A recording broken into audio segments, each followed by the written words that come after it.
Après avoir découvert que mes parents léguaient tout à mon frère par testament, j'ai arrêté de les aider financièrement. Un mois plus tard, ma mère m'a juste envoyé un texto, l'hypothèque est due. Ma réponse a été simple et directe. 6 ans de reçu ne disparaissent pas simplement parce que votre nom disparaît d'un testament.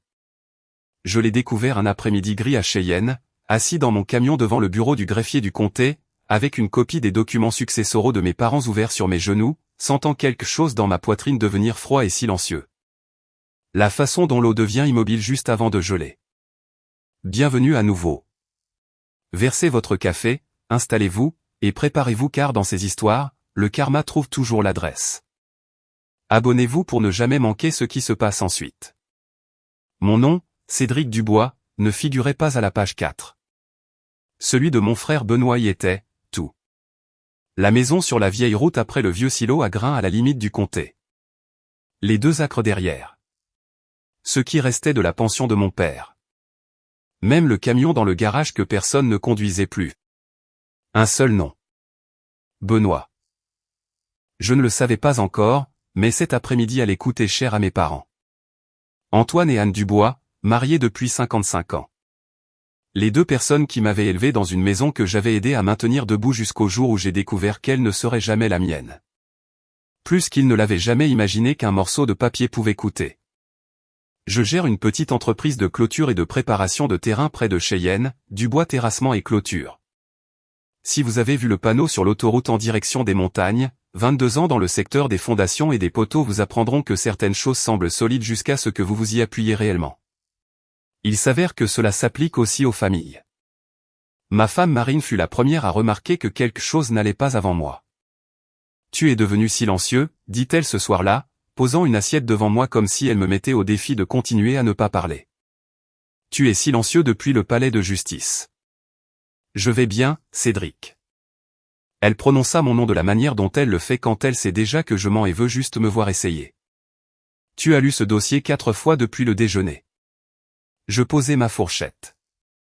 Maman et papa ont laissé la maison à Benoît. Tout.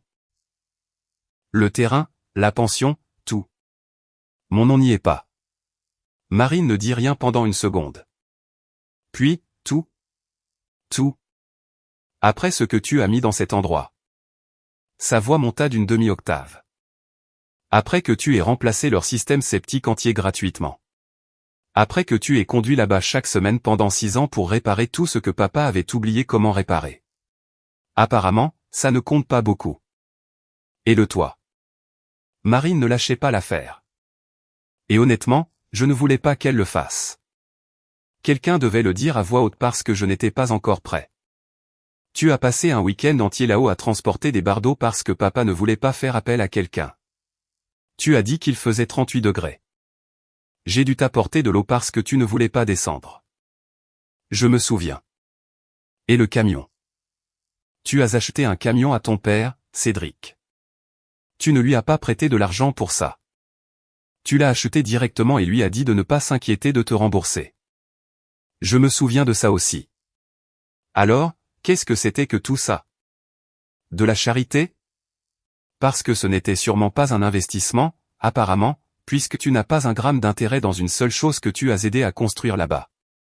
Je suis resté silencieux un instant, car elle avait mis le doigt sur ce qui me rongeait avant même que je ne trouve les mots.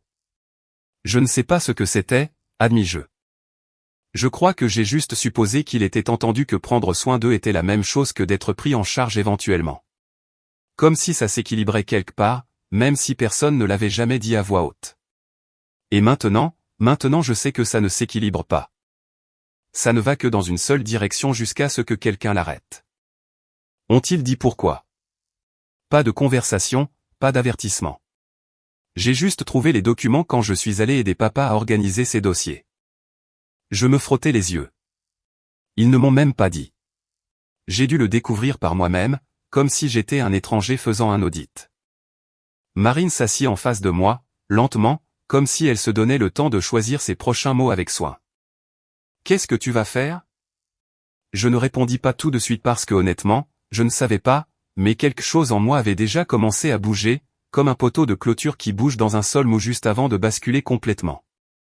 Je vais y réfléchir, dis-je. Elle tendit la main et me serra la main. Réfléchis vite. Ta mère appelle presque chaque semaine pour quelque chose. Elle n'avait pas tort. C'était la chose que personne en dehors de la famille ne comprenait. Les appels n'étaient pas occasionnels. C'était un rythme, presque chaque semaine depuis 6 ans. L'un ou l'autre parent appelant avec une version de la même demande. Le chauffe-eau, le toit, les taxes foncières en retard, un camion qui ne démarrait pas. Quelque part en chemin, j'étais devenu moins un fils et plus un contrat de service permanent que personne n'avait jamais signé, mais que tout le monde supposait permanent. Il n'y avait pas de date de renouvellement. Aucune clause que nous n'avions jamais énoncée. Cela fonctionnait tranquillement et automatiquement. La façon dont un abonnement continue de débiter une carte longtemps après que vous ayez oublié d'y avoir consenti. Je veux être honnête à propos de quelque chose, car une histoire comme celle-ci ne fonctionne que si vous ne l'embellissez pas plus qu'elle ne l'était. Je n'ai pas aidé mes parents parce que j'étais un saint. J'ai aidé parce que c'est ce que vous faites quand vous êtes le responsable. Et quelque part en chemin, j'avais laissé le mot « responsable » devenir une laisse que je ne me souvenais pas m'être passée. Benoît n'a jamais été le responsable. Benoît était le rigolo. Celui qui se présentait à Thanksgiving avec une histoire de projet commercial qui n'avait jamais vraiment abouti. Celui pour qui maman riait le plus fort, même quand la blague n'était pas drôle. J'avais fait la paix avec ça il y a longtemps. J'avais fait la paix avec beaucoup de choses. Je n'avais pas fait la paix avec le fait de découvrir par hasard et de seconde main que toutes ces années à me montrer ne comptaient pour absolument rien sur un document légal. Cette nuit-là, je n'ai pas pu dormir. Alors, je me suis assis à la table de la cuisine et j'ai sorti le vieux dossier accordéon où je gardais les reçus de mon entreprise. Par habitude surtout. Je garde tout parce que vous ne savez jamais quand un client va contester une facture. Je n'avais pas pensé jusqu'à ce moment-là à ce que j'avais gardé d'autre. Il s'est avéré que j'avais gardé un enregistrement de toute ma relation familiale sans le vouloir. Virement bancaire sur le compte de maman et papa, remontant à l'année où les genoux de papa ont lâché. Demande Venmo que je n'avais jamais réellement envoyée parce que je couvrais toujours les choses discrètement. Capture d'écran de SMS. Peux-tu aider avec la facture de propane ce mois-ci, mon chéri? Que j'avais sauvegardé par habitude plus que par intention. J'ai tout additionné sur un bloc-notes. Lentement, ligne par ligne. La façon dont vous mesureriez une ligne de clôture que vous soupçonniez déjà d'être trop courte. 47 000 $, à peu de choses près. 47 000 $ et mon nom ne valaient pas une seule ligne dans leur testament. Je suis resté assis longtemps avec ce chiffre devant moi. Marine est descendue vers minuit dans sa robe, m'a trouvé toujours à table et n'a pas dit un mot. Elle a juste versé 2 verres d'eau, en a posé un devant moi et s'est assise en face de moi comme si elle comprenait déjà ce que je préparais avant moi. « Tu ne vas pas leur crier dessus », dit-elle finalement. Pas une question. Non, tu ne vas pas exiger qu'ils changent le testament. Non, alors quoi? Je regardais le bloc-notes, le chiffre, 6 ans d'hypothèse silencieuse et tacite que je continuerai à payer parce que c'est ce que j'avais toujours été. Je vais arrêter, dis-je. Pas fort, pas avec un discours. Je vais juste arrêter. Marine m'étudia un instant, et je pouvais la voir décider si elle allait me dissuader. Elle ne le fit pas. Bien, dit-elle à la place. Il est temps que quelqu'un dans cette maison apprenne ce que ton nom vaut réellement. Voici le problème quand on arrête quelque chose qu'on a fait pendant 6 ans sans dire à personne qu'on l'arrête. Personne ne le remarque tout de suite. C'est presque le pire. Les 2 premières semaines, rien ne s'est passé. Pas d'appel, pas de SMS demandant pourquoi la facture d'eau n'avait pas été couverte. J'ai découvert plus tard que c'était parce que Benoît, le bon vieux Benoît, le plus fiable des non-payeurs, avait couvert le déficit avec un peu d'argent restant de la vente d'une vieille remorque de bateau. Principalement pour maintenir la paix. Principalement parce que maman lui avait demandé, et il ne pouvait toujours pas, à 51 ans, dire non à notre mère. Je ne me suis pas senti coupable. Je veux être clair à ce sujet parce que la culpabilité aurait tout gâché avant que ça ne commence. J'ai ressenti quelque chose de plus proche du soulagement. Le genre que vous ressentez lorsque vous posez enfin un sac que vous portiez depuis si longtemps que vous avez oublié que votre épaule était censée être légère. Vers la 3e semaine, les appels ont recommencé, mais pas à moi. À Marine. Ta belle-mère a appelé le magasin. Marine me dit un soir en s'essuyant les mains sur un torchon avec plus de force que les plats ne l'exigeaient. Elle a demandé si tu étais malade. Elle a dit que tu n'avais pas appelé pour vérifier la situation du propane. Qu'est-ce que tu lui as dit? Je lui ai dit que tu allais bien et que tu prendrais contact quand tu aurais une minute. La bouche de Marine était une ligne plate. Elle n'a pas aimé cette réponse. Elle ne l'aimerait pas. Elle a demandé si quelque chose n'allait pas entre vous deux. Je me calais dans ma chaise. Quelque chose ne va pas. C'est juste pas le genre de problème qu'elle pense que c'est. Marine s'assit en face de moi.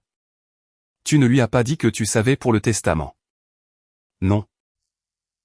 Vas-tu le faire? J'y ai pensé. Vraiment pensé. La façon dont vous réfléchissez à savoir s'il faut retirer un poteau de clôture ou le laisser pencher et espérer qu'il tienne. Pas encore, dis-je. Voyons combien de temps il faudra à quelqu'un pour poser la bonne question. Vers cette même période, ma responsable de bureau, Justine, me surprit en train de regarder le calendrier du magasin au lieu des factures que j'étais censé signer. Tu lis la même page depuis 10 minutes, dit-elle, posant une tasse de café sur mon bureau sans que je le lui demande. Ce genre de choses arrive quand quelqu'un travaille pour vous assez longtemps pour connaître vos humeurs mieux que votre propre femme certains jours. Des problèmes de famille, dis-je. Des problèmes avec ta mère, tu veux dire? Justine avait rencontré Anne exactement 2 fois, les 2 fois au magasin, et les 2 fois elle en était repartie avec une expression comme si elle venait de regarder quelqu'un essayer de négocier un rabais sur un mur porteur. Elle appelle toujours ici pour te chercher? Pas cette semaine. C'est nouveau. Ça l'est, dis-je, et j'en restais là parce que Justine était assez perspicace pour lire une porte fermée quand elle en voyait une, et je n'étais pas encore prêt à l'ouvrir pour qui que ce soit, pas même quelqu'un en qui j'avais confiance. Ce que je ne dis pas à Justine, parce que ce n'était pas vraiment mon histoire à confier à quelqu'un d'extérieur à la famille, c'est que j'avais aussi entendu par Marine, par la sœur de Marine, par la rumeur particulière qui circule dans chaque petite ville que vous le vouliez ou non, que Rianne, la femme de Benoît, avait découvert le testament à peu près au même moment que moi, et ne l'avait pas beaucoup mieux pris. Elle est furieuse, rapporta Marine un soir, ayant eu l'histoire de seconde main par sa sœur, qui jouait parfois au golf avec Rianne. Apparemment, elle a demandé directement à Benoît s'il savait que son nom était le seul sur l'acte, et il lui a dit qu'il n'en avait aucune idée, et elle ne l'a pas cru au début. Est-ce qu'elle a fini par comprendre? Mais elle a dit à ma sœur qu'elle pensait que tes parents l'avaient fait exprès.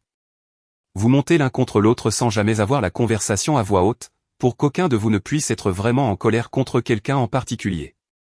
Juste en colère contre un morceau de papier. J'y réfléchis un moment. Cela avait l'écho désagréable de la vérité.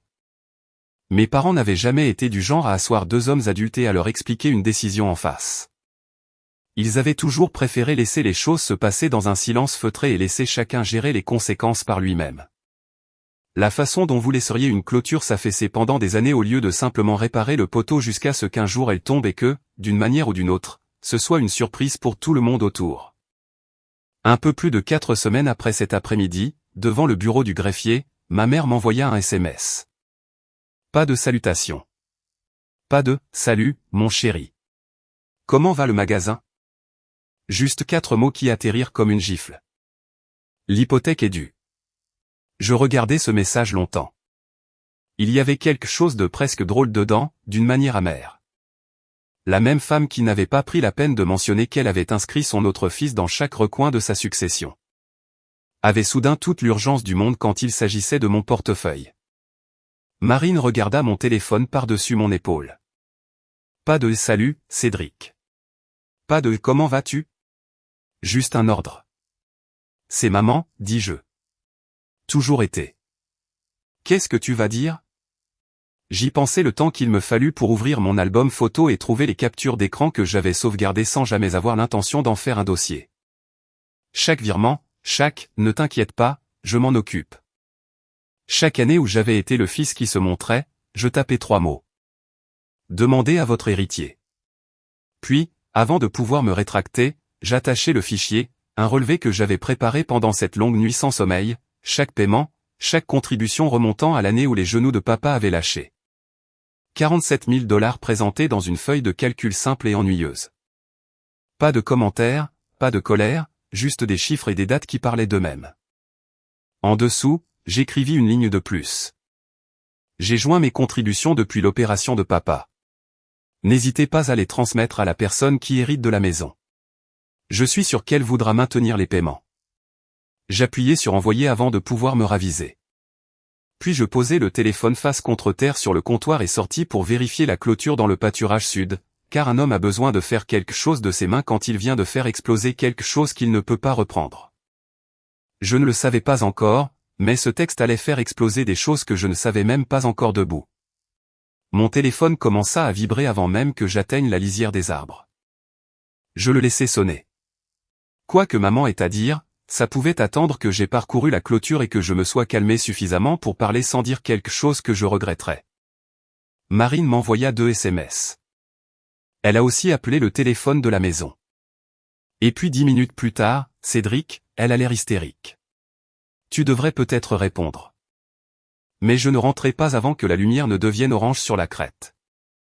À ce moment-là, il y avait 11 appels manqués sur mon téléphone. 11. Tous de maman, aucun de papa, aucun de Benoît. Je m'assis à la table de la cuisine et regardai Marine. Onzvel a laissé 3 messages vocaux aussi. Tu les as écoutés? Non, dit Marine, parce que ce n'est pas mon cirque, et ce n'est pas mon singe, et j'essaie de maintenir ma tension artérielle à un niveau raisonnable. Je ris, court et sans beaucoup d'humour, et j'écoutais le premier message vocal. Cédric, je ne sais pas quel genre de message c'était, mais j'ai besoin que tu me rappelles tout de suite. Ce n'est pas drôle. Le second, 20 minutes plus tard, avait une autre tournure. Moins de colère, plus quelque chose de proche de la peur. Cédric, s'il te plaît. Je ne comprends pas ce que tu racontes. Quel héritier? Quoi? Appelle-moi juste. Le troisième arriva presque 1 heure après. Et celui-ci me serra quelque chose dans la poitrine parce que sous toutes ces années de frustration, elle était toujours ma mère. Et certaines habitudes ne s'arrêtent pas juste parce que vous avez décidé de ne plus vous laisser prendre pour acquis. Cédric. Mon chéri, je crois que nous devons parler. S'il te plaît, rappelle-moi. Mon chéri. Le premier mot doux que j'avais entendu d'elle depuis plus longtemps que je ne voulais l'admettre. Il y avait aussi un 4e message vocal. Laissé à peine 10 minutes après le 3e. Et celui-ci avait un ton complètement différent. Plus aigu à nouveau. Comme si elle s'était surprise à être douce et s'était corrigée. Cédric, je n'apprécie pas d'être ignoré. Quel que soit le point que tu essaies de faire valoir, tu l'as fait. Maintenant, rappelle ta mère. Celui-là m'en a dit plus que les 3 autres réunis. Quelque part entre, mon chéri, et, rappelle ta mère. Elle s'était souvenue à qui elle pensait parler. Le fiable. Celui qui répondait toujours finalement. Celui dont le silence n'avait jamais duré plus d'une seule soirée en 6 ans. Je regardais Marine. Elle m'a appelé mon chéri.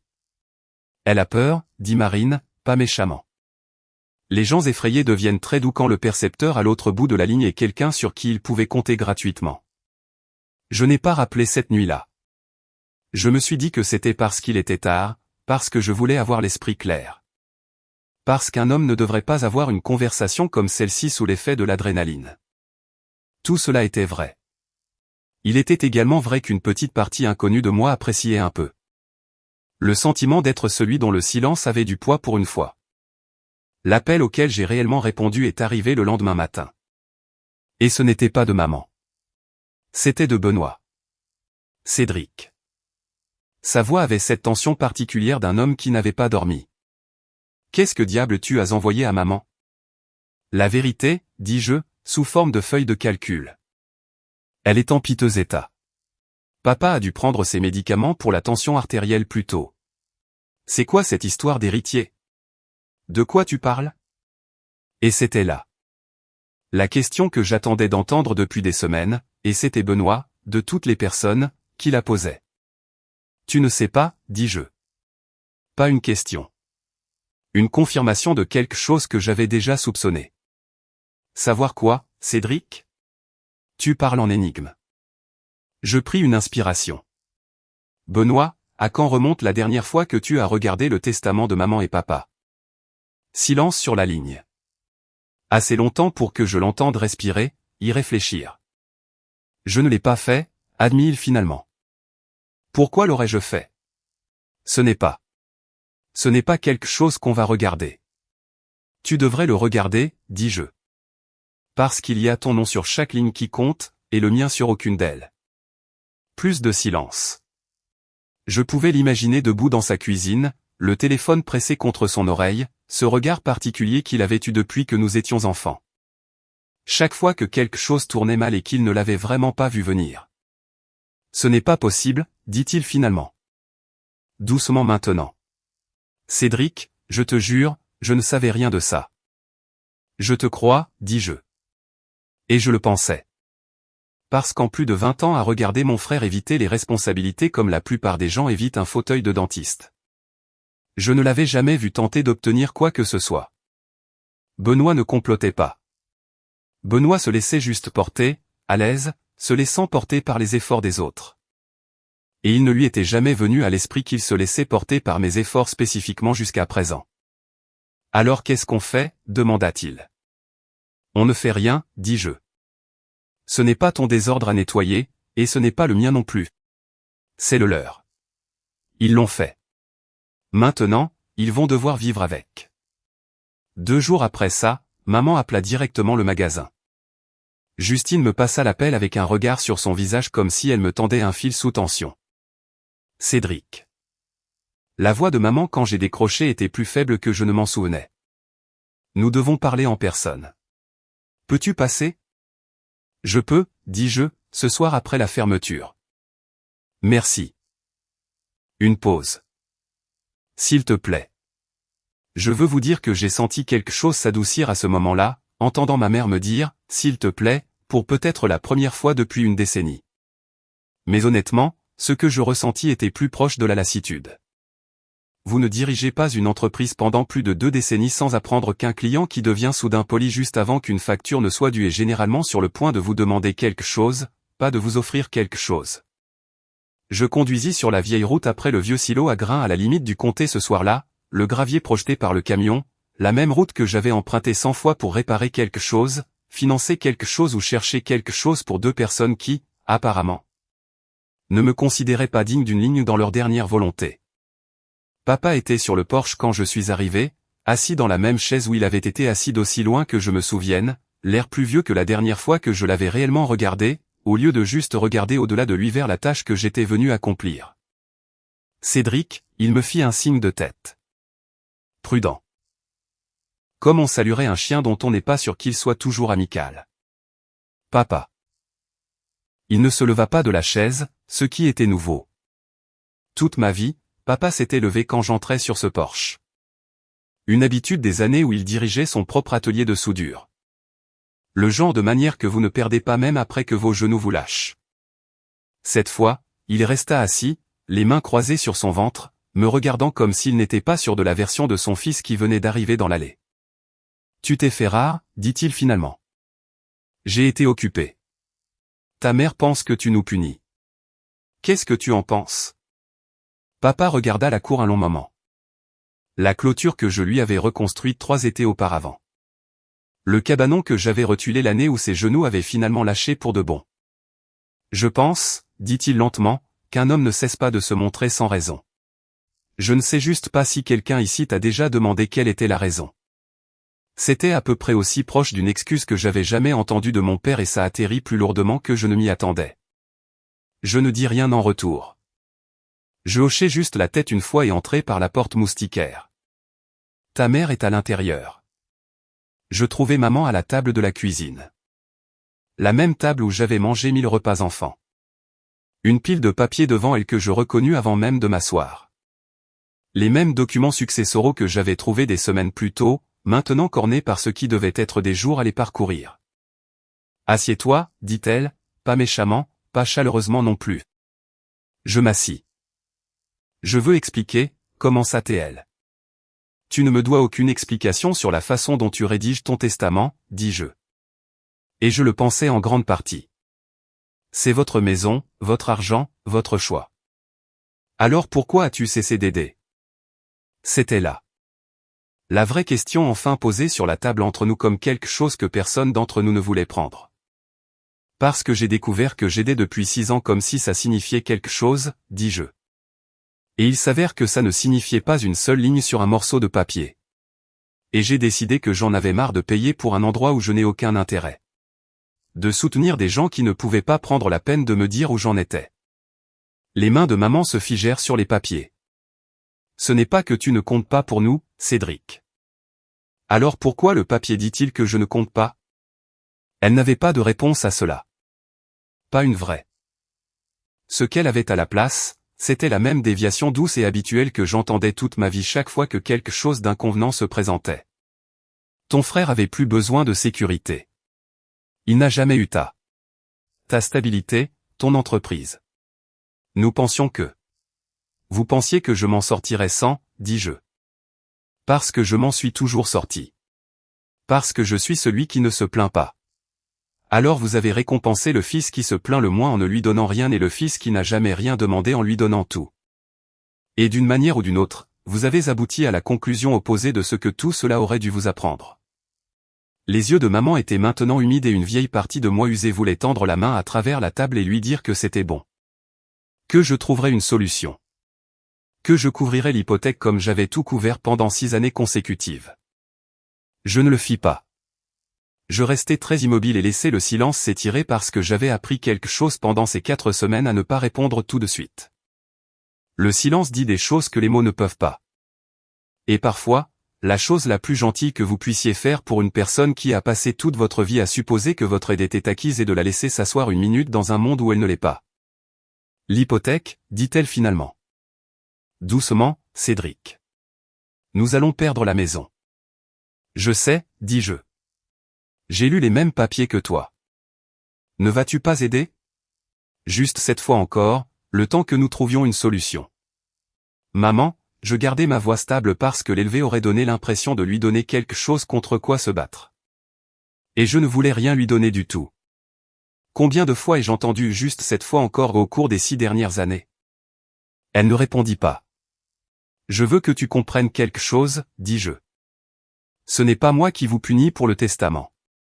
Si vous m'aviez assis et dit directement il y a des années que la maison irait à Benoît, et voici pourquoi, j'aurais été déçu. Bien sûr, mais je me serais adapté. Ce que je ne peux pas accepter, c'est que je l'ai découvert par accident, en fouillant dans les dossiers de papa comme un étranger faisant un audit. Après 6 ans à écrire des chèques, je n'ai jamais une seule fois posé de questions. Nous allions te le dire éventuellement. Quand? Silence. C'est ce que je pensais, dis-je. Je me levai de table, pas en colère, sans élever la voix, juste las de la manière particulière dont un homme est las quand il a finalement cessé de confondre obligation et amour.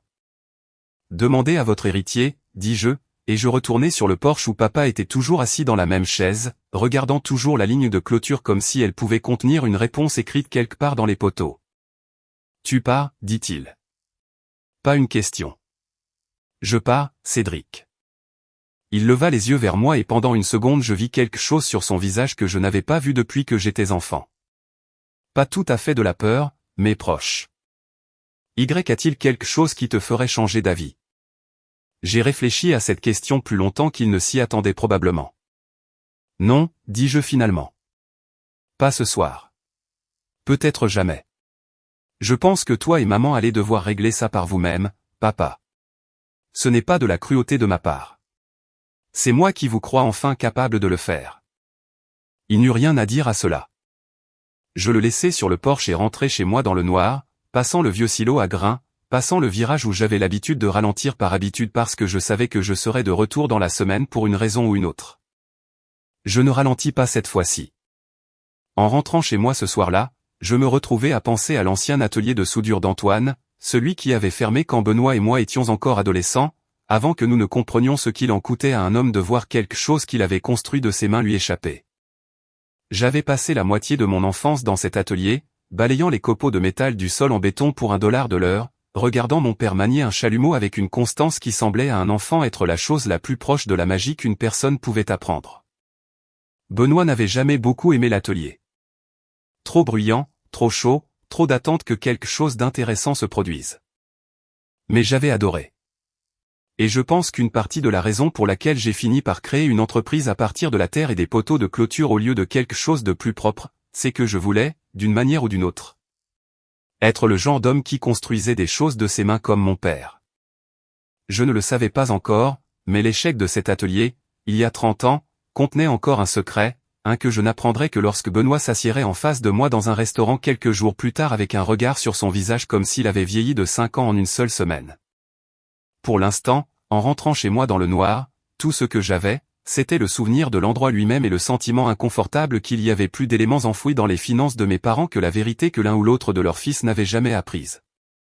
Certaines familles fonctionnent avec des secrets comme un moteur fonctionne avec du carburant, silencieusement, constamment, jusqu'à ce que quelqu'un regarde enfin sous le capot et réalise à quel point cela brûlait depuis tout ce temps sans que personne n'en dise un mot.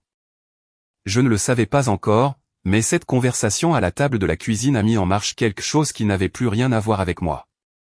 Avant que tout cela ne se produise, cependant, Ryan avait apparemment assis Benoît à leur propre table de cuisine. Dans ce que Benoît m'a plus tard décrit comme la conversation la moins confortable de son mariage, elle m'a demandé sans détour si je savais, me raconta Benoît. Et quand j'ai dit non, elle ne m'a pas cru au début. Elle a dit, « Benoît, comment peux-tu ne pas savoir que tu es le seul nom sur le testament de tes parents ? Ça n'est jamais venu sur le tapis ?» Et je n'avais pas de bonne réponse pour elle, Cédric, parce que la vérité est que je n'ai jamais demandé.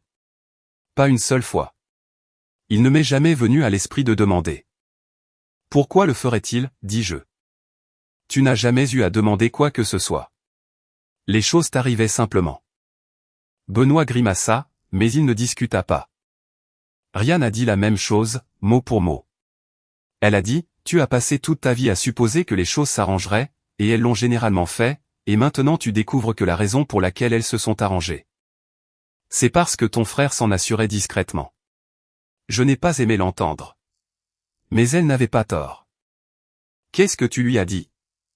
Je lui ai dit que je parlerais à maman, pour découvrir ce qui se passait réellement.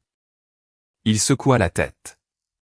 Ryan m'a dit de ne pas me déranger à couvrir quoi que ce soit avant d'avoir compris la situation dans son ensemble.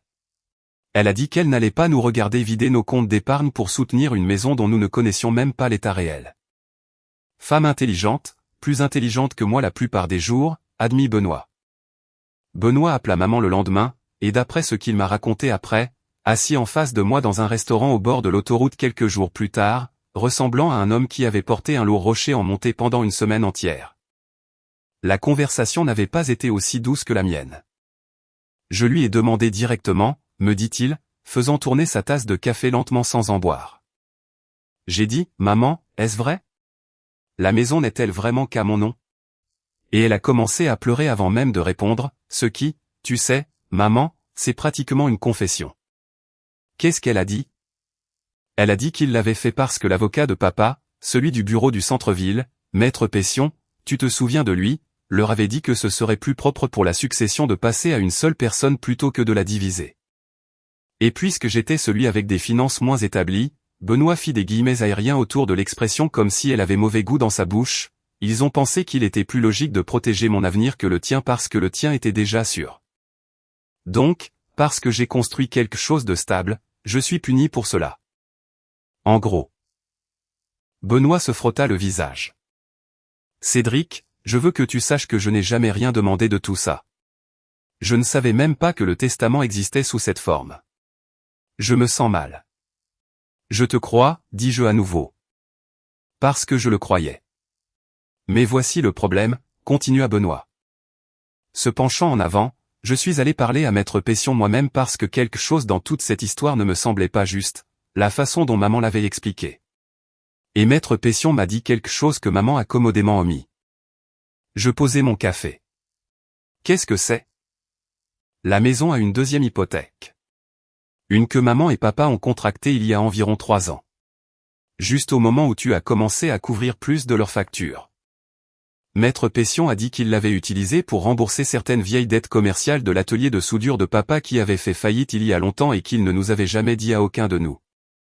Je restai assis un instant, sentant quelque chose se mettre en place. Une pièce du puzzle que je n'avais pas eue auparavant. Je pensais au retour de la maison du Porsche quelques jours plus tôt. Le souvenir de balayer les copeaux de métal pour $1 de l'heure. Le sentiment de malaise que j'avais eu qu'il y avait plus d'éléments enfouis dans cette histoire que la vérité que l'un ou l'autre de nous n'avait apprise. Il s'avéra que j'avais eu raison de le ressentir. Donc, la maison dont je ne recevrai pas un centime, dis-je lentement, saignait tranquillement de l'argent pendant tout le temps où je soutenais leurs dépenses mensuelles afin qu'ils puissent effectuer des paiements sur une dette dont aucun de nous ne connaissait l'existence. Oui. Benoît avait l'air misérable. Et Cédric, la valeur nette de cet endroit après la deuxième hypothèque n'est pas grande. Maître Pession pense qu'après que la banque aura pris sa part, quiconque hérite de cette maison n'héritera pas d'une aubaine. Ils hériteront d'un projet. Peut-être un casse-tête. J'ai presque ri, non pas parce que c'était drôle, mais parce qu'il y a une sorte d'humour noir particulier à découvrir que le prix dont vous avez été silencieusement et avec ressentiment exclu n'était jamais vraiment un prix. Tu le savais quand maman t'a demandé de l'aider, demandai-je. Pas avant, dit Benoît. Je lui avais déjà dit que j'y réfléchirais à couvrir une partie avant de parler à Maître Pession.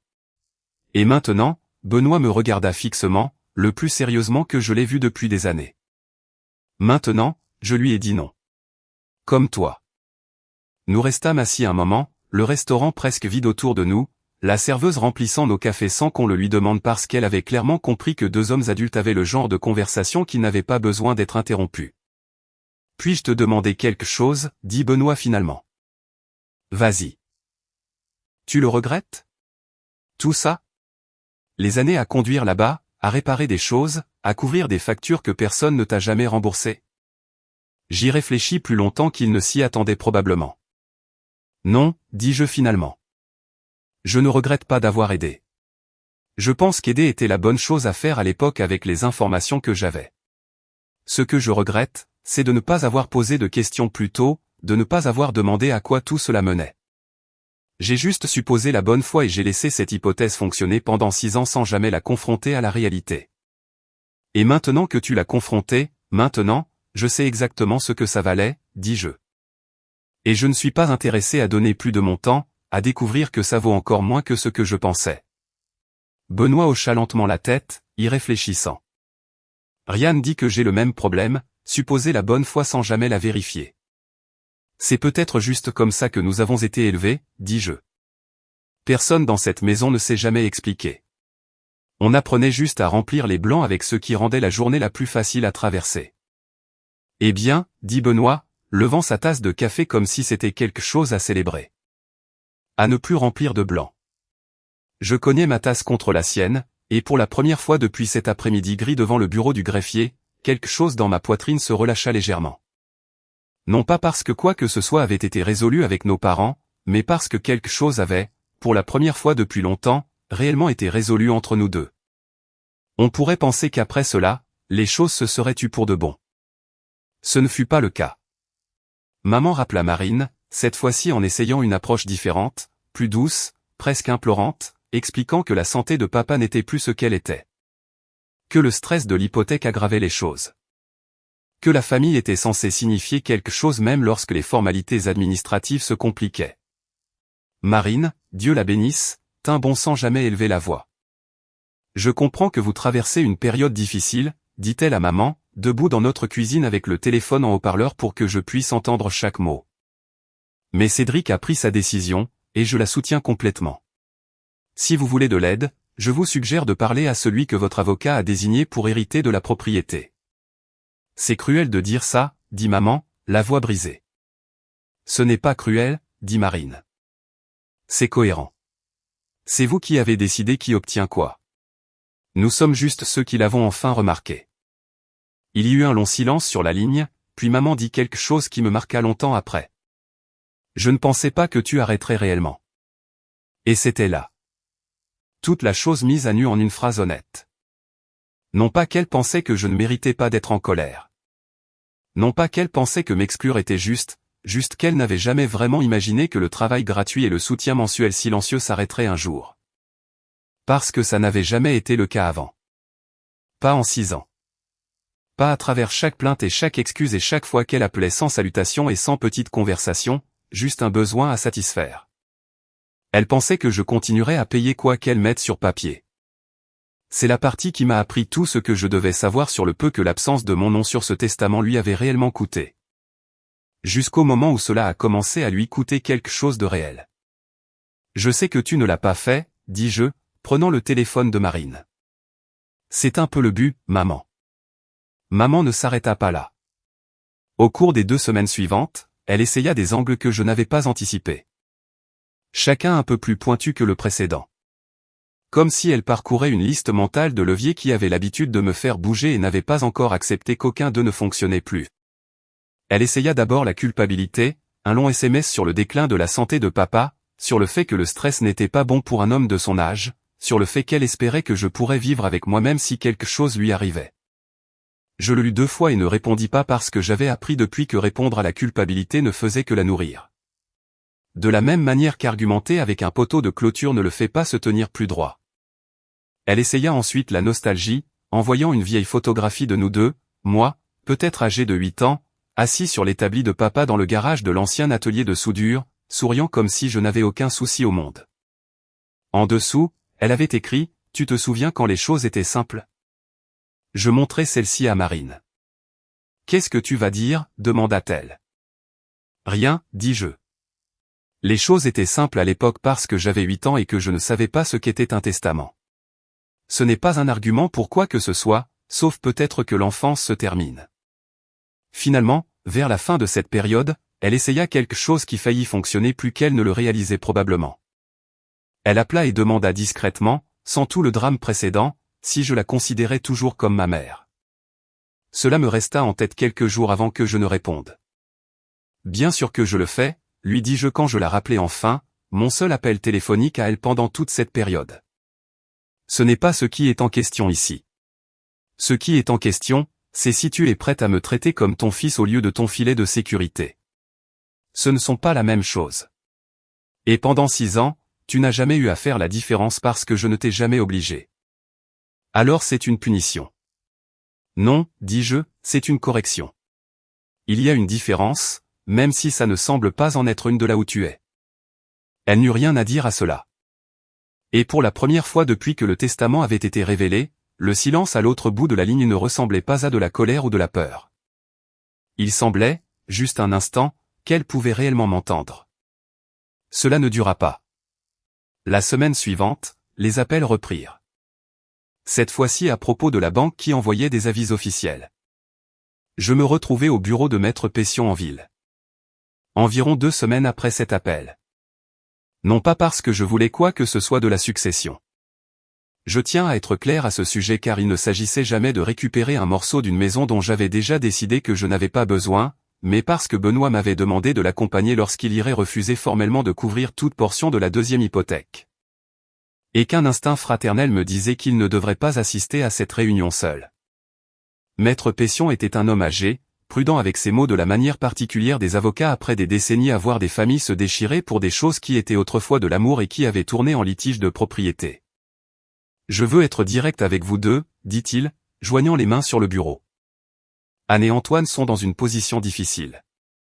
La 2e hypothèque, combinée aux paiements manqués au cours des dernières semaines, les a mis dans une situation où des procédures de saisie pourraient commencer d'ici quelques mois si les paiements ne sont pas mis à jour. Et ils demandent à Benoît de les mettre à jour. Ils ont demandé ? Maître Pession confirma. Bien que, comme je l'ai expliqué à votre frère précédemment, étant donné la structure de la succession, cette demande le place dans une position inhabituelle, lui demandant essentiellement d'investir son propre argent pour soutenir un actif qui deviendra éventuellement le sien. Mais qui porte actuellement une dette sur laquelle il n'a eu aucun mot à dire et dont il n'avait aucune connaissance. Benoît me regarda. Je lui ai déjà dit, je ne le ferai pas. Je soutiens cela, dis-je, et je le pensais entièrement. Maître Pession hocha lentement la tête, comme s'il s'y était attendu. Pour ce que ça vaut, messieurs, j'ai soulevé des préoccupations auprès de vos parents lorsque cet arrangement a été initialement conçu. J'ai suggéré plus d'une fois qu'exclure un fils d'une succession tout en comptant fortement sur le soutien financier continu de ce même fils était, il marqua une pause, choisissant ses mots avec un soin évident, un arrangement avec une stabilité à long terme limitée. Ils n'ont pas écouté, dis-je. Ils n'ont pas, convint Maître Pession. Votre mère avait l'impression que l'arrangement continuerait simplement indéfiniment. Les gens le pensent souvent, jusqu'à ce que ça ne le fasse plus. Je restai assis un instant, regardant cet homme prudent et précis exposer dans un langage professionnel la chose exacte que j'avais déjà comprise intuitivement des semaines plus tôt, cet après-midi gris devant le bureau du greffier. Certaines confirmations ne procurent pas un sentiment de victoire. Elles procurent juste le sentiment d'un poids qui prend enfin une forme que l'on peut voir clairement. Que se passe-t-il maintenant ? Demanda Benoît. Cela, dit maître Pession, dépend entièrement de vos parents. Je peux vous dire ce que la loi autorise et ce que les documents disent. Je ne peux pas vous dire ce qu'ils choisiront de faire avec le temps qu'il leur reste avant que la banque ne fasse le choix à leur place.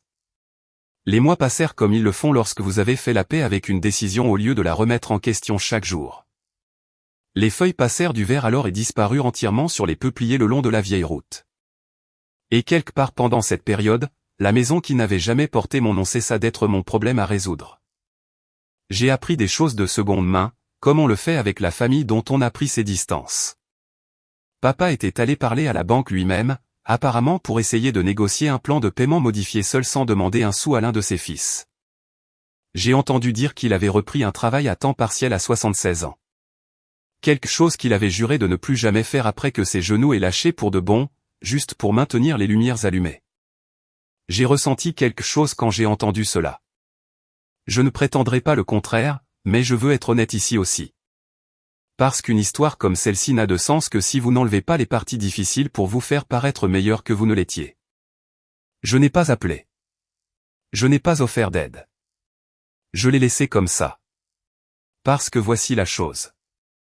Personne ne vous parle d'être le fiable pendant si longtemps. Finalement, vous vous lassez d'être fiable d'une manière qui vous coûte votre propre dignité. Et une fois que vous avez finalement posé ce poids particulier, le reprendre ressemble moins à de la gentillesse et plus à une marche arrière dans le même piège exact. Benoît, quant à lui, tint bon également. Bien que cela lui ait clairement coûté plus émotionnellement qu'à moi.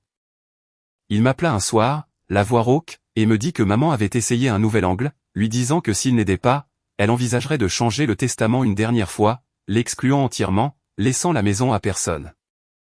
Laissant la banque la prendre par ce qu'elle appelait « vengeance » pour ses deux fils. « Qu'est-ce que tu as dit » demandai-je. Je lui ai dit que c'était son droit, dit Benoît. Je lui ai dit que si c'était le choix qu'elle voulait faire, c'était son problème. J'en ai marre d'être manipulé avec un morceau de papier, Cédric. J'ai vu ce que ça t'a fait. Je ne vais pas me faire ça à moi-même. Quelque chose en moi se calma en entendant cela. Pas de la satisfaction exactement. Quelque chose de plus proche du soulagement que ce qui s'était brisé entre nos parents et leurs fils n'avait pas brisé la chose entre nous deux. Si quoi que ce soit, cela avait construit quelque chose qui n'avait jamais vraiment existé auparavant. Une véritable alliance forgée par une clarté partagée au lieu d'une obligation partagée. Maman fit une dernière tentative vers le milieu de cette période à laquelle je pense plus que toutes les autres parce que c'était la fois où elle fut le plus près de comprendre réellement ce qu'elle avait fait. Elle se présenta au magasin sans prévenir un après-midi calme lorsque Justine était sortie déjeuner, ce qui signifiait qu'il n'y avait personne pour faire l'interférence entre nous.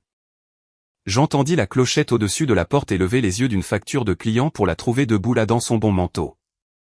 Celui qu'elle gardait pour l'église et les enterrements, l'air petite d'une manière que je n'avais pas l'habitude de la voir.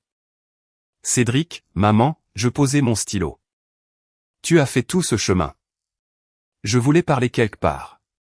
Tu ne pouvais pas simplement me quitter. Une faible et fatiguée tentative d'humour. Ça n'a pas tout à fait marché, mais je lui ai donné le crédit d'avoir essayé. Je ne vais pas te jeter dehors, dis-je. Assieds-toi si tu veux. Elle s'assit dans la chaise en face de mon bureau, celle que je réservais habituellement aux clients examinant les devis. Et pendant une seconde, l'absurdité de cela, ma propre mère assise dans la chaise du client comme si elle était là pour négocier une ligne de clôture au lieu d'une famille faillit me faire rire. J'ai réfléchi à ce que tu as dit, me dit-elle, à propos de le découvrir par accident, à propos d'être traité comme un étranger faisant un audit. Et je pense que tu as raison. Ses mains étaient serrées dans son giron. Je pense que ton père et moi nous sommes sentis à l'aise. Nous nous sommes habitués à ce que tu sois celui qui n'avait besoin de rien. Et quelque part en chemin, nous avons cessé de remarquer que tu étais toujours une personne qui pouvait se lasser de donner. Je ne dis rien. Je voulais entendre où elle allait avec ça avant de décider comment me sentir à ce sujet. Mais Cédric, dit-elle, et voici le tournant que j'attendais. Comprendre cela ne résout pas l'hypothèque.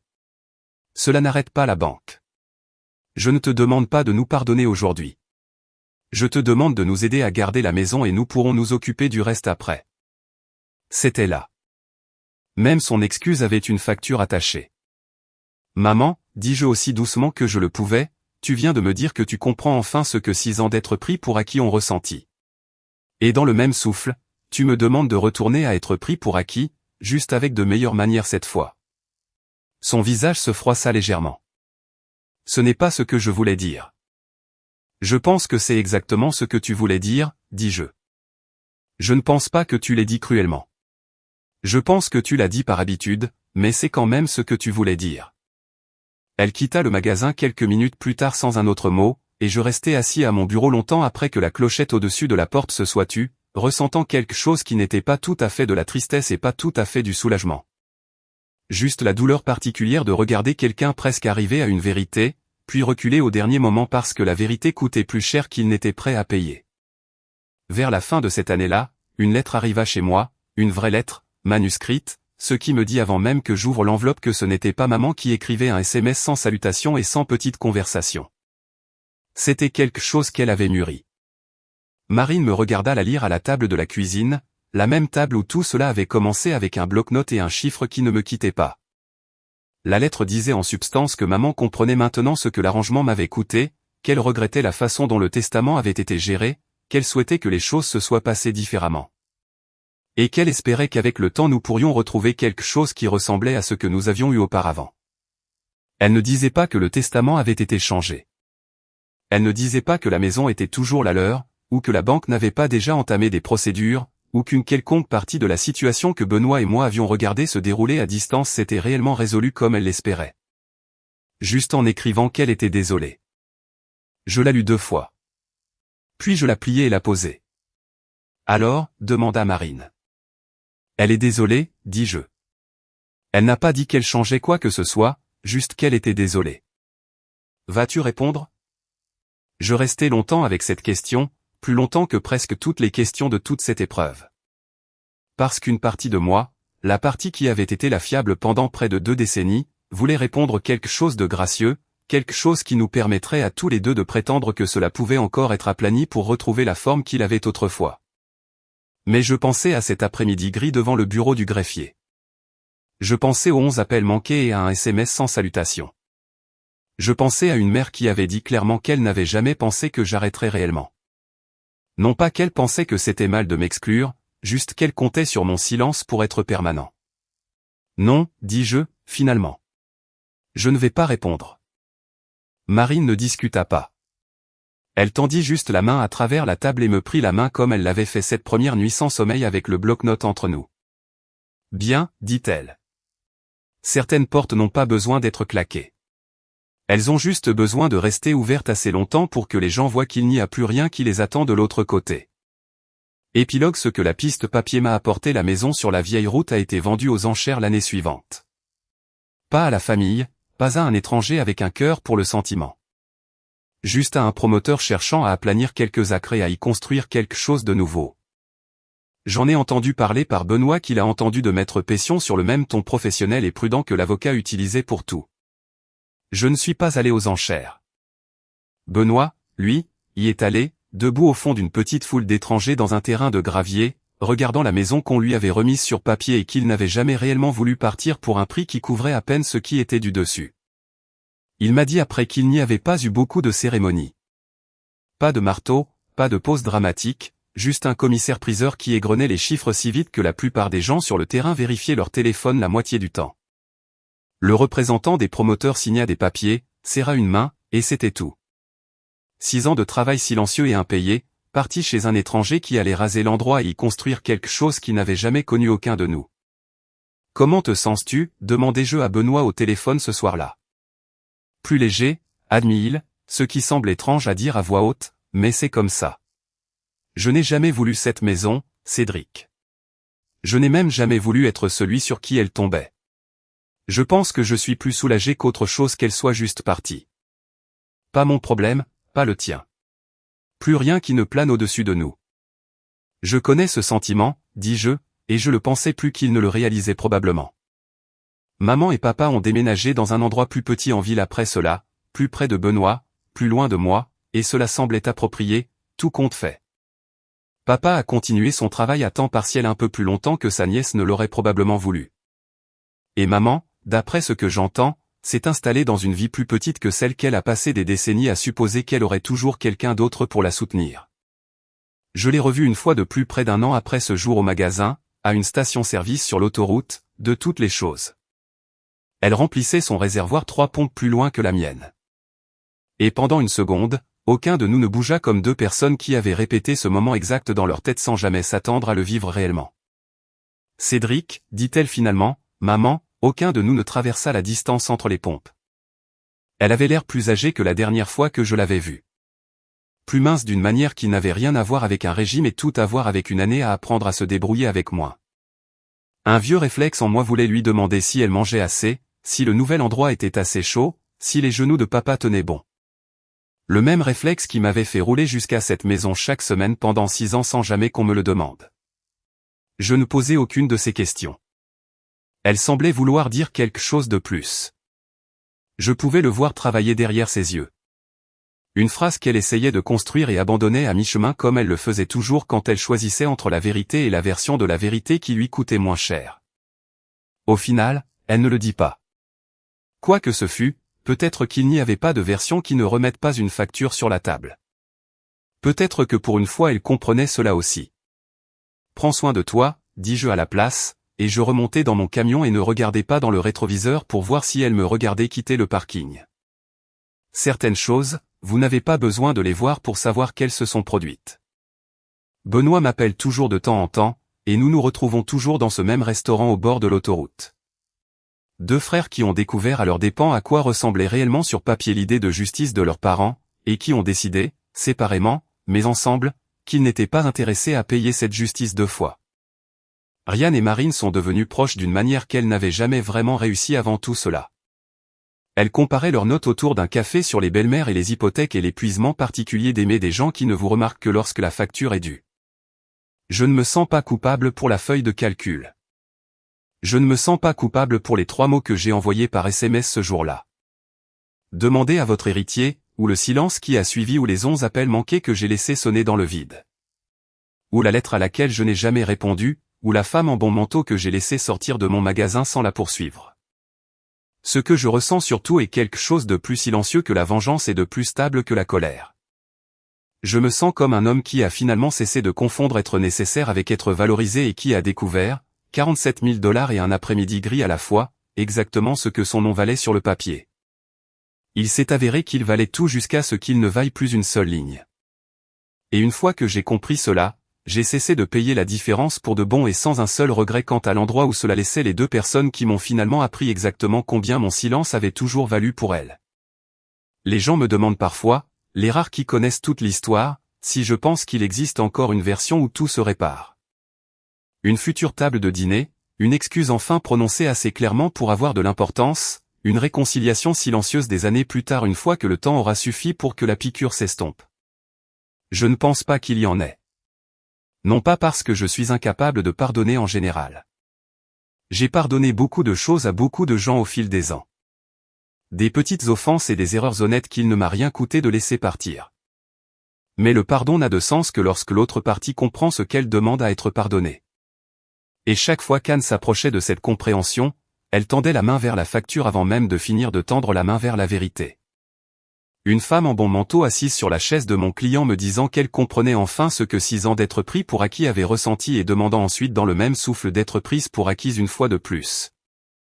Ce n'est pas un malentendu dont on se pardonne. C'est un schéma. Et j'ai passé 22 ans à apprendre à la dure que les schémas ne changent pas parce que quelqu'un les a finalement remarqués. Ils changent parce que quelqu'un arrête de les alimenter. J'ai appris cette leçon lentement.